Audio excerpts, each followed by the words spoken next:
Hello, world! Welcome to the In My Footsteps podcast. I am your host, Christopher Setterlund, coming to you from the vacation destination known as Cape Cod, Massachusetts, and this is episode 91. It's the monthly bonus episode, the special Halloween bonus episode of the podcast. With these bonus episodes, we take one topic and dive deeper into it. And because Halloween is coming up in just a few days from when this podcast drops, this week's episode is going to be the darker side of a vacation destination. For generations, on the surface, Cape Cod has been this paradise, like I say, vacation destination. People from all over the country come here to enjoy the beaches, the quaint shops, drives, and it is every bit the destination that I always say it is. But just below the surface, there have been some crazy things that have happened on this peninsula over the generations. And that's what I'm going to talk about this week, because it's another part of the uniqueness of Cape Cod. I love where I live, the natural beauty that I have the privilege of being able to drive a couple of minutes and be amongst, with so many ties to historical events. So this episode of the podcast is not meant to place Cape Cod in any sort of bad light. It's actually meant to show you that there's way more going on behind the scenes with a lot of places. So these are going to be some of the scariest, weird, unexplained events that have happened on Cape Cod. For me, growing up on Cape Cod, a child of the 1980s, and I'm sure it's the same way for a lot of people that are my age, around my age, you see this area in one way. In the summertime, it's fun. You go to the beach. There's people around. It's kind of crowded. Labor Day comes. The people all leave. You wave at them from the overpasses. And as a kid, you almost think that it's like closing the doors on a bar or restaurant at night. It's last call. Labor Day, it's done. You hunker down. Kids go back to school. You get ready for the long and brutal winters, where there's literally like nothing to do until it gets to be late March into early April. I freely admit I am in that camp where I thought Cape Cod was boring, it was dull. In the summer it was fun, but the rest of the year there wasn't much going on. Now granted, I had friends and we would have a lot of fun growing up in the 80s and doing things, riding bikes, walking to the store, going sledding. But I mean, in the grand scheme of things, from Labor Day till almost Memorial Day, Cape Cod was deserted. Or so I thought. Sure, there were times growing up where Cape Cod became kind of the center of attention, whether it was the freighter Eldia coming ashore at Nauset Beach in 1984, Hurricane Bob in 1991. But other than that, it was basically a paint-by-numbers vacation area, busy in the summer, slow in the winter. Which is why when I first had the layers peeled back for me as far as Cape Cod's history goes, I was shocked and in disbelief. The first such event that shattered my illusion of my quiet home was the actual Lady of the Dunes murder mystery. You all that have listened to the podcast, you know I've written the book based around the documentary produced by Frank Durant that dives into his trying to find her identity and solve the case. I was a teenager when I first heard this story about a body being found in the dunes in Provincetown in 1974. And growing up, I was always of the mindset that she was out there with a boyfriend, a lover, way out in the dunes. Something happened and she ended up dead. Only many years later, when I started working on the book with Frank, did I realize there were a lot deeper, darker ties to this story than just a lover's quarrel. And we're getting close to 50 years with that mystery being unsolved. Hopefully with my book and Frank's documentary, maybe there'll be some answers. I've said before, I'm not as interested in who killed her. I'm more interested in giving her name back so she has an actual name on her tombstone. So the Lady of the Dunes was kind of the first bursting of my bubble as far as what Cape Cod was. And I'm not saying Cape Cod is some sort of dangerous place. It's no different than most other places. In fact, it's safer than most places. But when you grow up thinking that it's a rather mundane beach resort type community, especially in summer, and then you hear these weird stories, they make a bigger impact. In the years before the Lady of the Dunes, there was another true crime case that shocked the country because it happened on Cape Cod. And that was the killing spree of Tony Costa. This is one I had not even heard of Tony Costa until probably the late 2000s. And it was a shock. Like, wait a minute, there was a serial killer on Cape Cod? Oh, yes, there was. Between 1968-69, Tony Costa killed at least 4 people out deep in the woods of Truro, in the area behind the Pine Grove Cemetery. If you go out there even today, the Pine Grove Cemetery is the middle of nowhere. You could go out there and scream your lungs out, and nobody would hear you. So just imagine more than 50 years ago. Costa murdered at least 4 women, with the number being possibly as high as 8. But the thing is, when he was arrested and they found the 4 bodies, local authorities said we've got enough to get him into court and on trial. And he was found guilty and put away. But when the judge asked Tony Costa if he had anything else to say for himself at his trial, he said, yeah, keep digging. Which leads me and Frank and others to believe that there are other bodies still out there in the Truro woods now. And for the Lady of the Dunes documentary, Frank actually talked to a former state police officer who admitted that after Costa was arrested for the 4 murders, there was never a full reconnaissance done of the Truro woods, which means they never did a thorough search to see if there were any other bodies.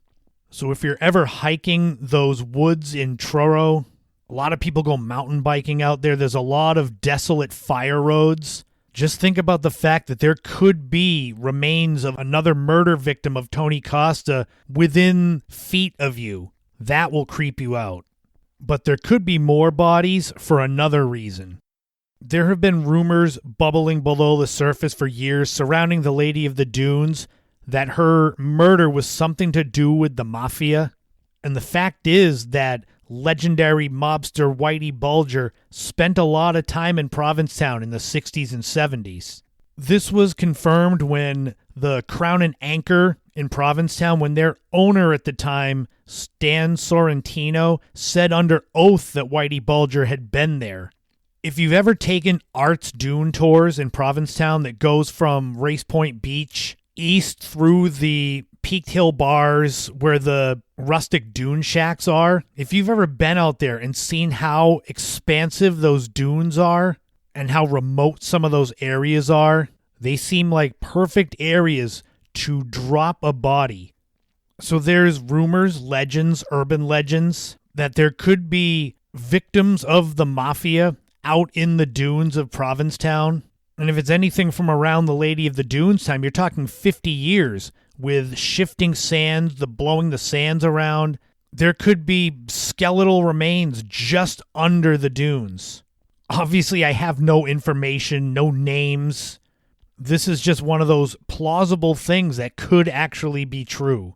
So think about that the next time any of you hike out to the dune shacks. How remote some of those areas are, and what could be just under your feet. More recently, Cape Cod was in the news in 2002 for the brutal murder of fashion writer Krista Worthington in Truro. And that case was a shock to the system. That was one of those things where if you didn't know the Tony Costa or the Lady of the Dunes stories, you would think this is something that was highly unusual for Cape Cod. But like I said, we've got some of these true crime stories just like everywhere else. And it's all interconnected when you start to dig. It's like a spider web. Just in researching the Lady of the Dunes for the book and helping Frank with some of his reconnaissance work, we were searching for the diary of convicted serial killer Haddon Clark. He's from Wellfleet, or at least his family is. He's in jail for a pair of murders in Maryland. He's in jail in Maryland. But he claimed to have killed the Lady of the Dunes. He told Frank, if you find my diary buried behind my grandparents' property, in there I've got more information. So you pull back from the spider web a little. You've got the Lady of the Dunes, Haddon Clark, Tony Costa, Whitey Bulger, and when we were out there searching, we actually bumped into someone who knew Krista Worthington, so it tied it all together. It was just a creepy coincidence.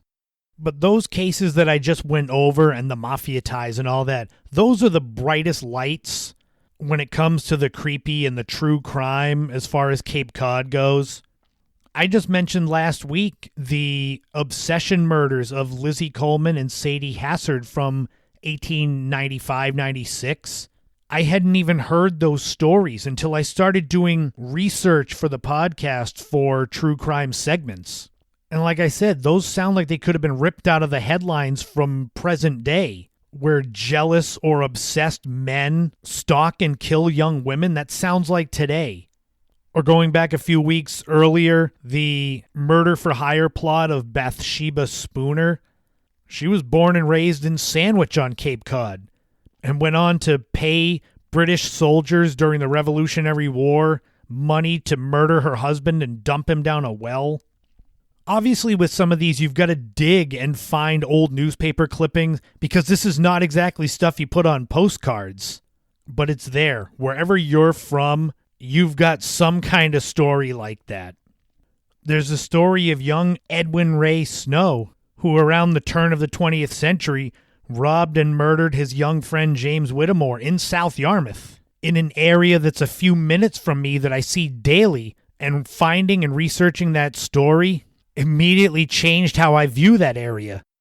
There's the unsolved murder of Clarence Parker from Falmouth from the 1930s. I wrote a blog about that one. Gunned down on his walk home from A&P, carrying a leg of lamb that the robber thought was the money from the cash register, shot dead on his front lawn. No one ever was caught or charged. These are stories from long ago that I had to research and find. Otherwise, they get lost to time. Only when I began researching my family tree for my Nana before she passed away did I really become interested in Cape Cod history. So we're talking 2006. And with the creation of online newspaper archives, it makes it easier to just research anything. And after The Lady of the Dunes, after Tony Costa, I kind of became interested in, is there anything more? Are there any other of these cases? And like I just named off, there are. And I'm still finding more that I haven't mentioned on the podcast or in blogs, because I find it interesting that Cape Cod has this dark underbelly.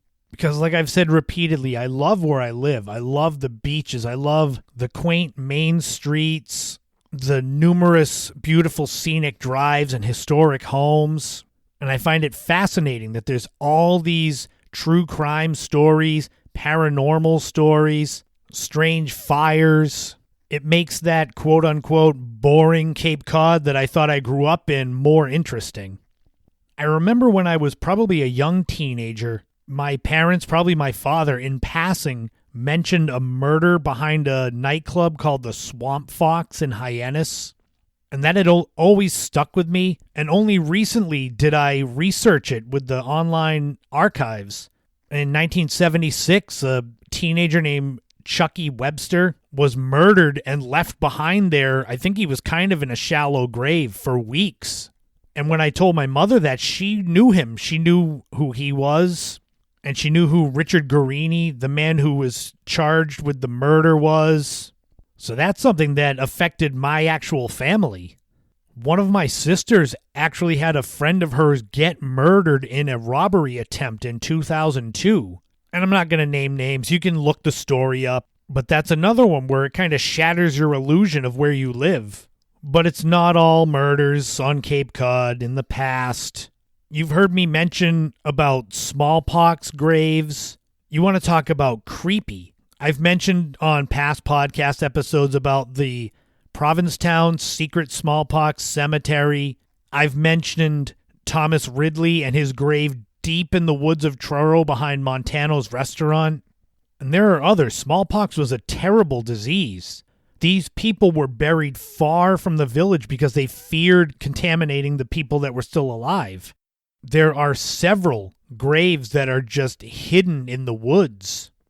they become almost these adventures to try to find these graves.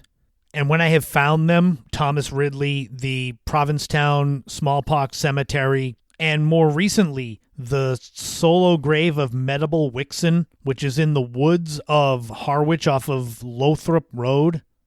They're adventures until you find them and realize it's real people that are buried deep in the woods far from anyone.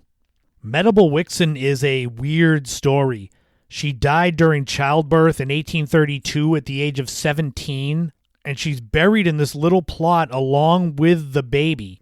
And I cannot find the reason why she is buried there with the child and her husband, John Wixon, is buried in a normal cemetery a mile and a half away. That's one of those stories where it's not murder, it's not smallpox, it's just a weird, strange thing that Cape Cod has. Of course, being that Cape Cod is where the Pilgrims first landed in 1620, it was first settled in the decade or so after that. There's a long history of Cape Cod, so there's a long time where Europeans were here and have died, so there's a lot of paranormal stuff. The woods around Thomas Ridley's grave is pretty creepy. The fire roads behind Pine Grove Cemetery in Truro are terrifying, knowing there could be more bodies out there. There's the infamous Barnstable House on Route 6A in Barnstable Village that is rumored to be one of the most haunted places on the Cape. It is said to be home to possibly as many as 11 spirits. They always do haunted house tours this time of year down in that area. The other big one on the Cape is the Orleans Waterfront Inn and Restaurant, right near the Orleans Rotary. It's been on the show Ghost Hunters on the Sci-Fi Channel. The legend is that in the 1920s, the Orleans Inn was also a brothel, and there was one of the working girls there, Hannah, was murdered and haunts the inn to this day. There's been stories I've heard of people seeing a nude woman in the top floor window when there's no one staying there. But you don't have to go on organized haunted tours. You can just walk through any of the cemeteries. They may not be haunted, but if you want to go back and look at the oldest graves on Cape Cod, there are 3 on the Cape that date back to 1683. 2 of them are at the Lothrop Hill Cemetery on Route 6A in Barnstable. And the other one is at the Old Burial Ground in Sandwich, which is at the intersection of Main and Grove Street. It can be fun and spooky just to walk around the grounds of the cemetery at dusk and just after dark, where when you hear anything, it could be just the wind or it could be a spirit coming out to wander the grounds. Hell, we had a time back in March, I believe, of this year. I was with Frank. We were doing some filming for The Lady of the Dunes, not the documentary, but my own footage to make my own videos. And he and I met Stephen the Medium and his husband Elix at St. Peter's Cemetery in Provincetown. And while Stephen was communicating with Susan Perry, who was one of Tony Costa's murder victims, he stopped and asked us if we heard that. And I was videoing him, so I didn't hear anything. But he said it was like a buzzing wind of spirits all coming to support Susan Perry, who was saying she didn't really want to talk. It was fascinating, like a support group coming to prop her up while she spoke. So we've talked about murders and true crime, haunted houses, secret graves. Cape Cod has also seen its share of suspicious fires. The worst forest fire Cape Cod ever saw in 1946 is believed to be deliberately set. It burned anywhere from an estimated 15 upwards to 35,000 acres. And it's rumored that someone deliberately set that fire that torched all this land in Sandwich and Bourne. Then there's the story of the Hotel Belmont on the Dennis-Harwich line, where in November 1974, the fire department responded to a small grass fire, and they came and put it out, but less than an hour later, they were called back, and there was a much larger fire. And although they were able to put it out, the Belmont never reopened as a hotel. It was torn down, and now it's condos. And then there's the story of the Sitzmark 2, also known as the Cinema Lounge, also on the Dennisport-Harwich line. It was a risque, controversial nightclub And in August 1974, it mysteriously burned to the ground, with arson investigators saying it was done by a real professional. The urban legend is that it could have been mob ties. It could have been a bomb that blew it up, because the story was there were 2 explosions within milliseconds of each other that started the fire. And you can go and find the newspaper stories where they talk about this. This is not me blowing smoke. I haven't written any blog or done a podcast segment about the Sitzmark Cinema Lounge fire, but that's coming up. Incidents at bars and nightclubs with drunken, unruly patrons, that is not common on the Cape, but that you hear a lot about. Puffer bellies and hyenas ended up being a real trouble spot, especially in its last 10 or so years in existence, with a lot of shootings and stabbings. And like I mentioned, the swamp fox earlier. But to circle all the way back to the beginning, the reason why I'm naming all these things is because there's really not that many on Cape Cod. As far as true crime, hauntings and such, yeah, there's a lot. But I've had to do a lot of research to find especially the old true crime stories. And there may be others that I've yet to find that will be shared in future podcasts and blogs. But the real reality is Cape Cod is an excellent place to live. Maybe a lot expensive, but we've got beautiful beaches, quaint shops, tons of history. There's a reason why it's a vacation destination where all these people want to come here in the summer. Some end up building homes. But if it wasn't an amazing place to live, there wouldn't be this crush of people in the summer. But there is a lot of creepy and spooky old cemeteries, haunted houses, potential murder locations, especially out in those Truro woods. You want to be creeped out, go take a hike out there on those old fire roads, or hike way out in those Provincetown dunes, and know that there was never a full reconnaissance after Tony Costa's murder spree. Know that the mafia spent a lot of time in Provincetown and could have dumped people out in those dunes that were never found. Maybe you'll be out on a walk in those Truro woods and you'll stumble upon a bone. Maybe you'll be out metal detecting in the dunes in Provincetown and you'll come across a ring that's on a hand. Or maybe you'll be wandering the grounds of an old cemetery after dark, and off in the distance you'll see a shadowy white figure coming towards you, because even though Cape Cod is a vacation destination, it's got its own shadowy past, its seedy underbelly, and if you go looking for it, you'll find it. Happy Halloween. Thank you for tuning in to episode 91 of the In My Footsteps podcast. I'll be back next week for episode 92, my birthday, the podcast's birthday. It's going to be a great show, but enjoy these last few days of spooky season. This has been the In My Footsteps podcast. I have been Christopher Setterland, and I will talk to you all again soon.